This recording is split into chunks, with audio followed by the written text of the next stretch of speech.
কে বানিয়েছি chicken popcorn. এটা আমি সন্ধ্যা স্ন্যাক্সে পরিবেশন করে দেবো। খেতে জাস্ট অসাধারণ লাগবে। দেখতে থাকুন আমার রেসিপিটা আমি কিভাবে বানিয়েছি। যদি ভালো লেগে থাকে তাহলে আমার চ্যানেলে লাইক, শেয়ার, কমেন্ট ও সাবস্ক্রাইব করে দেওয়ার অনুরোধ রইল। বন্ধুরা, কুকিং অর্পিতাতে আপনাদের সবাইকে স্বাগত জানাই। আশা করি আপনারা সবাই ভালো আছেন।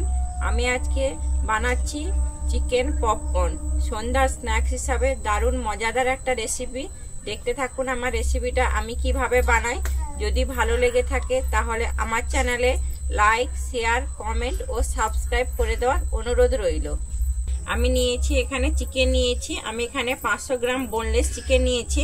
আমি চিকেনটা কিন্তু আগে থেকেই কাটিং করে রেখেছি। এবার আমি চিকেনটাকে ম্যারিনেট করে নেব। আমি চিকেনের মধ্যে প্রথমে আমি দিয়ে দিচ্ছি পরিমাণ মতো লবণ। লবণটা অবশ্যই আপনারা আপনাদের পরিমাণ অনুযায়ী দেখে দেবেন। আমি এরপরে দিচ্ছি ভিনিগার, এরপরে দিচ্ছি সয়া সস। সয়া সস দিলে কিন্তু টেস্টটাকে খুব ভালো করে। আমি এরপরে দিচ্ছি ঝাল লঙ্কার গুঁড়ো, এরপরে আমি দিচ্ছি গোলমরিচের গুঁড়ো, এরপরে আমি দিচ্ছি আদা রসুন বাটা,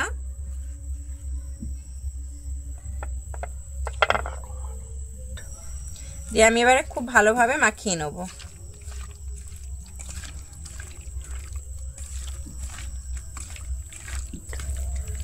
আমি খুব ভালোভাবে মাখিয়ে নিয়েছি। আমি এরপরের মধ্যে দুধ দিয়ে দিচ্ছি। দুধটা দিয়ে আমি আবারও খুব ভালোভাবে মাখিয়ে নেব।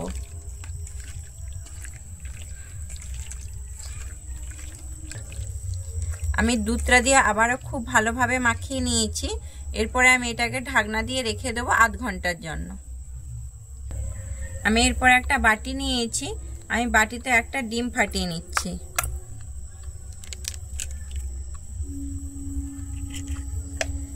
আমি ডিমটাকে এবারে খুব ভালোভাবে ফেটিয়ে নেব। আমি ডিমটা খুব ভালোভাবে ফেটিয়ে নিয়েছি। আমি এরপর এখানে দিয়ে দিচ্ছি ময়দা। আমি এখানে 2 চামচের মতো ময়দা ব্যবহার করেছি। আমি এরপরে দিয়ে দিচ্ছি অল্প পরিমাণে লবণ। লবণটা দিয়ে আমি আবারও খুব ভালোভাবে ফেটিয়ে নেব।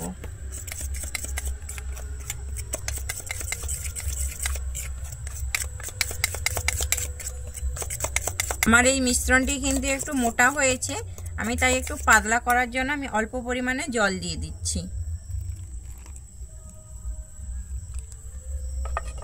আমি জলটা দিয়ে আবারও খুব ভালোভাবে এখানে মিশিয়ে নেব। আমি যে ম্যারিনেট করেছিলাম চিকেনটা, আমার আধ ঘন্টা হয়ে গেছে। আমি ঢাকনাটা খুলে দেখছি, আমার কিন্তু খুব সুন্দর ম্যারিনেট হয়ে গেছে। আমি তারপরে এই মিশ্রণটার মধ্যে দিয়ে দিচ্ছি।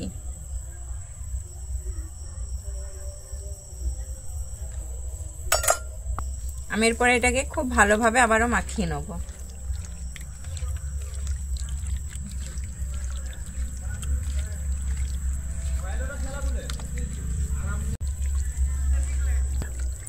আমি এটাকে খুব ভালোভাবে মাখিয়ে নিয়েছি। আমি এরপরে এটাকে রেখে দিচ্ছি আবারও 10 মিনিটের জন্য। আমি এখানে নিয়েছি ময়দা। আমি এরপরে দিয়ে দেবো কর্নফ্লাওয়ার। কর্নফ্লাওয়ারটা দিলে কিন্তু মুচমুচে হবে, খেতে খুবই ভালো লাগবে। উপরে দিয়ে দিচ্ছি গোলমরিচের গুঁড়ো, এরপরে দিচ্ছি লঙ্কার গুঁড়ো, আমি এরপরে দিচ্ছি লবণ, দিয়ে আমি এবারে হাত দিয়ে খুব ভালোভাবে মাখিয়ে নেব।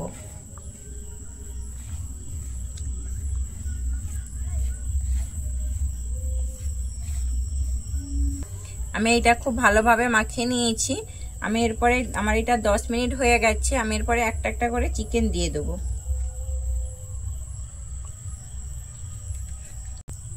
আমি এরপরে চিকেনগুলোকে কোট করে নেব।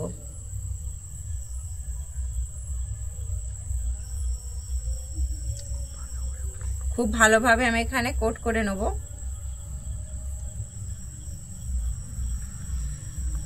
আমি এরপরে একটা একটা তুলে রাখছি।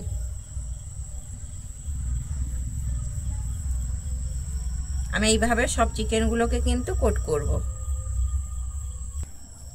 আমি সমস্তগুলো কিন্তু একইভাবে কোট করে নিয়েছি। আমি এরপরে এগুলো ভেজে নেব। আমি উনুনে কড়া বসিয়ে দিয়েছি। আমি কড়াইতে সাদা তেল দিয়েছি। আমার তেলটা গরম হয়ে গেছে। আমি এবারে এক এক করে ভেজে নেব।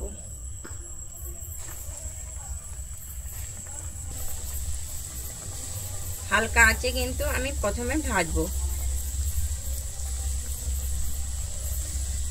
খুব ভালোভাবে ভেজে নেব। আমার কি সুন্দর খাস্তা মুচমুচে হয়েছে। আমি এবারে তুলে নিচ্ছি।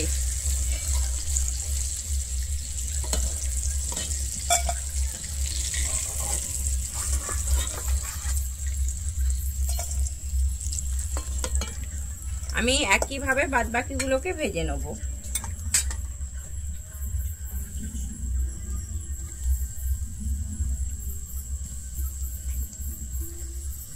সমস্তগুলো একইভাবে ভেজে নিয়েছি। আমি এবারে উপর থেকে একটু চাট মশলা দিয়ে দিচ্ছি।